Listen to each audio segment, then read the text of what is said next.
মানুষ লাখ লাখ টাকা আয় করতেছে অনলাইনে বা অফলাইনে, তখন মাসে $1000 আয় করা, যেটা মাসে 1 লাখ টাকা আয় করা সমান, সেটা খুব একটা কঠিন কাজ বলে আমার মনে হয় না। যে 4টা স্ট্র্যাটেজির কথা আমি বলবো, 4টাই কাজ করবে, বাট তারপরেও প্রথম 3টা যদি আপনার কোনো একটা কারণে মনে হয় যে অনেক কঠিন, 4 নাম্বারটা 100% আপনি করতে পারবেন, এই বিষয়ে আমার কোনো দ্বিমত নাই। একটা বাচ্চাও যদি দেখে 4 নাম্বারটা, আমি শিওর সেই বাচ্চাও এটা করতে পারবে। চলুন শুরু করা যায়। প্রথম অপশন, স্টার্টিং আ ব্লগ।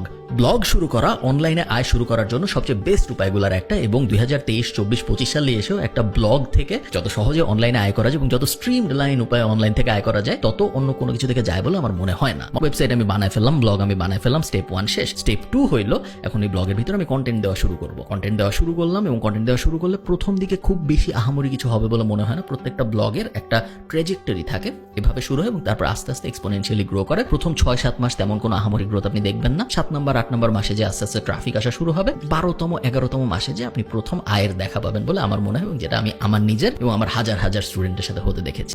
সেকেন্ড উপায়ে যাওয়া যায়। সেকেন্ড উপায় হলো starting an e-commerce business with a B2C angle. মানেটা কি?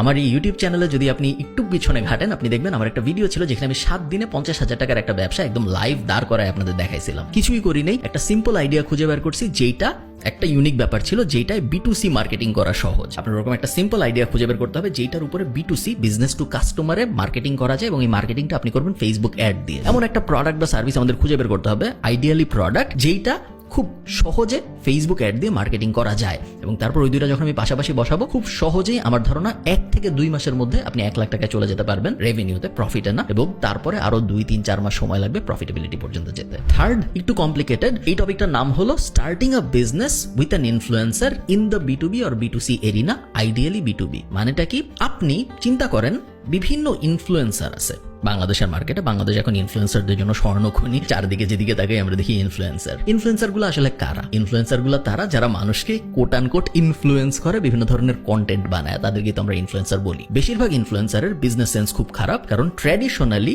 ঐতিহাসিকভাবে, সামাজিকভাবে বাংলাদেশের মানুষকে বিজনেসে অত আগ্রহীও করা হয় না, বাংলাদেশের মানুষকে রিস্ক নেওয়া অত শেখানো হয় না, বিজনেসকে সাধারণত চাকরি থেকে অনেক নিচে দেখা হয়। কেউ ছোটবেলায় তার রচনায় লেখে না যে আমি বড় হয়ে ব্যবসায়ী হবো, সবাই লেখে আমি ডাক্তার হবো, ইঞ্জিনিয়ার হবো। সাধারণ মানুষের জন্য সত্যি, ইনফ্লুয়েন্সারদের জন্য এটা সত্যি। এই ইনফ্লুয়েন্সার গুলা মনে করে তাদের আয়ের মেইন উপায় হইলো ইউটিউবের অ্যাড, ফেসবুকের অ্যাড, এবং কোনো ব্র্যান্ডরা যখন তাদের স্পন্সর করবে তারা। বাট তারা এটা বুঝে না যে ইনফ্লুয়েন্সারদের আয়ের সবচেয়ে বড় উপায় হলো নিজেদের প্রোডাক্ট বা সার্ভিস বানানো। অ্যাজ অ্যান এন্টারপ্রেনার আপনি এই জিনিসটা বুঝেন। আপনি চিন্তা করেন, আমার যদি নিজেদের এমন প্রোডাক্ট না থাকতো, ধরেন ফর্মাল ফ্রাইডে বা আমাদের কোর্স, এই ধরনের জিনিসপত্র যদি আমাদের না থাকতো, যেগুলো আমরা সরাসরি আমাদের সাবস্ক্রাইবারদের কাছে অফার করতে পারতেছি, তাহলে কি আমাদের রেভিনিউ এত উপরে যেত? যদি আমি আমার ইউটিউব চ্যানেলটা, আমার ফেসবুক চ্যানেলটা একটা বিজনেস হিসেবে চিন্তা করি, যেত না। সেম জিনিস অন্যান্য ক্রিয়েটরদের সাথেও করা সম্ভব। আপনার খুঁজে বের করতে হবে ওই ক্রিয়েটরের জন্য কোন প্রোডাক্ট বা সার্ভিসটা সবচেয়ে ভালোভাবে ফিট হয়। বেসিক চিন্তা ভাবনা করবেন না যে আচ্ছা ওই ইউটিউবারকে আমি বলি আমি উনার হয়ে টি-শার্ট বেচবো বা উনার জন্য আমি মার্চ বানাবো। এগুলো বেসিক চিন্তা ভাবনা। আমি চাই আপনি অ্যাডভান্স চিন্তা ভাবনা করেন। ওই ইউটিউবারকে ভালোভাবে স্টাডি করেন,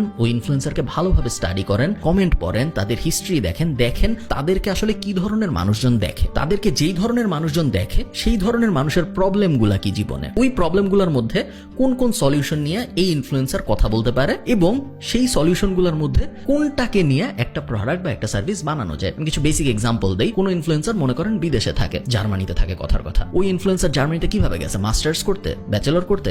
ওর জন্য হয়তো একটা ব্যাচেলর বা মাস্টার্স কনসালটেন্সি বা বিদেশে পড়তে যাওয়ার কনসালটেন্সি বা একটা এসওপি রাইটিং এজেন্সি, এই টাইপ জিনিসপত্র কিন্তু ওর জন্য ভালো বসে। ওটা কিন্তু আবার একটা বাইকার বাংলাদেশি ইনফ্লুয়েন্সারের জন্য হবে না। ওই বাইকার বাংলাদেশি ইনফ্লুয়েন্সারের জন্য বাইকের গিয়ার ভালো চলবে, বাইকের রিপেয়ারিং দোকানের স্পন্সরশিপ ভালো চলবে। সো বিভিন্ন ইনফ্লুয়েন্সারের জন্য বিভিন্ন ধরনের B2B এবং B2C প্রোডাক্ট কাজ করবে। আপনার বিজনেসের ব্রেইন ব্যবহার করে ফার্স্টে ফিগার আউট করতে হবে যে কোন ইনফ্লুয়েন্সারের জন্য কোন বিজনেস ভালোভাবে কাজ করবে। ওই বিজনেসের একটা প্ল্যান বানাইতে হবে। তারপরে এই ইনফ্লুয়েন্সারের যদি কোনো ম্যানেজার থাকে তার সাথে যোগাযোগ করতে হবে। ইনফ্লুয়েন্সারের সাথে কিন্তু আমরা যোগাযোগ করবো না, কারণ ইনফ্লুয়েন্সার মনে করে যে ও আমার তো ইউটিউব থেকে ইনকাম হচ্ছে, আমার তো ফেসবুক থেকে ইনকাম হচ্ছে, আমার তো দুই একটা ব্র্যান্ড ডিল আসতেছে, আমার জীবন ভালো। কিন্তু ইনফ্লুয়েন্সারের যে ম্যানেজার সে বুঝে, কারণ সে একটু এন্টারপ্রেনারিয়াল, এবং ম্যানেজার যদি ইনফ্লুয়েন্সারকে নতুন কোনো বিজনেসে কনভার্ট করতে পারে, ওই ম্যানেজারের লাভ বেশি, কারণ ম্যানেজাররা সাধারণত ইনফ্লুয়েন্সারদের যে ইনকাম হয় ওটার পার্সেন্টেজ হিসেবে নিজেদের কমিশন পায়। তো আপনার ডিলটা মূলত হবে ম্যানেজারের সাথে। আমি হইলে এমন ইনফ্লুয়েন্সারদের টার্গেটই করতাম না যাদের আসলে কোনো ম্যানেজার নাই, কারণ আমার মতে তারা তো বিজনেস সেন্সে ভালো না। এটা একটা ভালো আইডিয়া, একটু কমপ্লিকেটেড, বাট আমার ধারণা যদি আপনি ঠিকঠাক মতো করতে পারেন, ইন্টারন্যাশনালি আমরা অনেক এক্সাম্পল দেখেছি যেইখানে বিজনেস পার্সনরা ইনফ্লুয়েন্সারদের সাথে কানেক্ট হওয়ার কারণে ওই ইনফ্লুয়েন্সারদের প্রোডাক্ট বা সার্ভিস এত বুম করছে, আপনি ইনফ্লুয়েন্সারকেও চিনেন, আপনি প্রোডাক্ট বা সার্ভিসকেও চিনেন, বাট আপনি বিজনেস পার্সনটাকে চিনেন না। আপনার হইতে হবে ওই বিজনেস পার্সনটা যাকে কেউ চিনবে না, বাট মেজরিটি প্রফিট তার কাছেই আসবে। লাস্ট যেটা আমি বলছিলাম সবচেয়ে ইজি, যেটার জন্য আপনার কিছুই করতে হবে না, সেটা হলো content repurposing and then setting an offer. একদম সহজ এক্সাম্পল বলি, আমার কন্টেন্টে আমি কখনো কপিরাইট দেই না।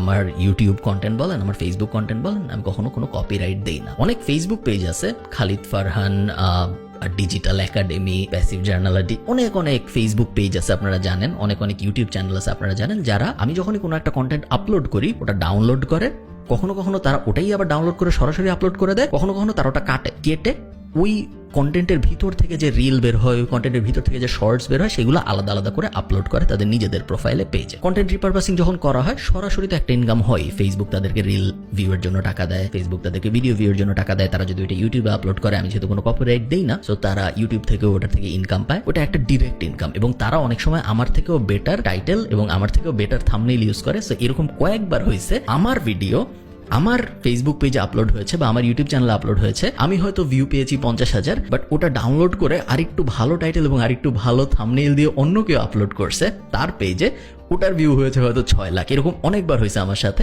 আমার দেখতে খুবই মজা লাগে, কারণ আমার ভিডিওর কারণে তাদের ইনকাম হচ্ছে। এটা একটা উপায়, বাট আমি বলবো আপনি আরেক স্টেপ যান। শুধু এখানে কেন থেমে থাকবো আমরা? শুধু আমার সাথে করেন না ব্যাপারটা, একটা ক্যাটাগরি সিলেক্ট করেন যাদের সবার সাথে আপনি এই জিনিসটা করবেন। ক্যাটাগরি হইতে পারে ফুড কন্টেন্ট ক্রিয়েটর, ক্যাটাগরি হইতে পারে এডুটেইনমেন্ট ইনফরমেটিভ কন্টেন্ট ক্রিয়েটর আমার মতো মানুষজন, ক্যাটাগরি হইতে পারে যে কোনো ধরনের কন্টেন্ট ক্রিয়েটর। ওই কন্টেন্ট ক্রিয়েটরদের ভিডিও আপনি নেন, রিপারপাস করা শুরু করেন। ভিডিওটা আমি মূল ভিডিওটা নিব, ওটা কাটবো, কেটে ছেটে ওটাও আপলোড করব, এবং তারপরে রিল বানাবো, শর্টস বানাবো, ওগুলোও আমি আপলোড করব। তাহলে কি হইলো, আপনি জিনিসটা একটু ব্রডলি চিন্তা করেন দূরের থেকে। মানুষজন আপনার পেজটা বা আপনার ইউটিউব চ্যানেলটা কেন দেখতেছে? কারণ তারা এখন আর স্পেসিফিক একজনের উপরে আগ্রহী না, তারা একটা ক্যাটাগরির উপর আগ্রহী। আগে আপনার পেজটা তারা দেখতেছিল যারা ওই মানুষটার উপরে আগ্রহী, ওই মানুষের একটা ভিডিও আপনার সামনে আসছে, আপনি দেখতেছেন, বাট এখন তারা ব্রড ক্যাটাগরির উপর আগ্রহী। আপনি যখন শুধু, আমার এক্সাম্পল দিয়ে আমি বলি, আপনি যখন শুধু আমার ভিডিও ডাউনলোড করে আপলোড করতেছিলেন, তখন আপনি যারা ওই ভিডিও দেখতেছে, আপনার পেজ যারা ফলো করতেছে, এখন তাদের কাছে কি বেচতে পারেন? আমার নিউজ লেটার এর অ্যাফিলিয়েট হইতে পারেন, আমার কোর্সের অ্যাফিলিয়েট হইতে পারেন, আমি যদি নতুন কোনো প্রোডাক্ট বা সার্ভিস লঞ্চ করি ওগুলোর অ্যাফিলিয়েট হিসেবে ইনকাম করতে পারেন, একটা উপায়। আরেকটা উপায় হলো আপনি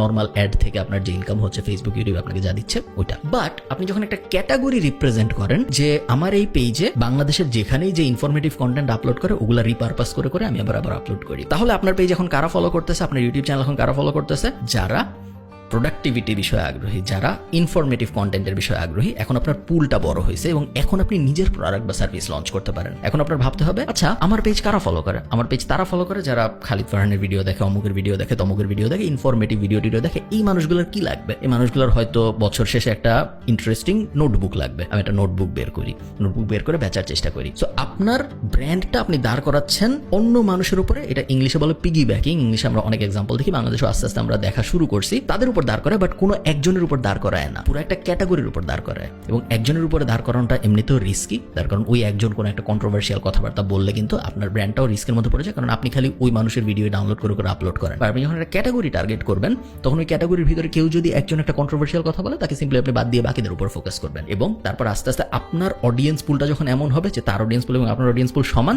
তখন আপনার শুধুমাত্র তার প্রোডাক্ট বা সার্ভিসে বেচতে হবে না, আপনি তখন নিজের প্রোডাক্ট বা সার্ভিস পুশ করতে পারবেন। শুনতে একটু কমপ্লিকেটেড মনে হচ্ছে, বাট অনেক বাংলাদেশি এক্সাম্পল আমি দেখছি যারা আমাদের পডকাস্ট নিয়ে এটা করে বেশ সফল হচ্ছে। তারা কিছুই করে না, জাস্ট আমাদের ভিডিও কেটে আপলোড করে এবং মাসে তাদের ইনকাম হয় 15,000, 20,000, 25,000, 30,000। আমার ধারণা এটা আরো বড় স্কেলে করা সম্ভব।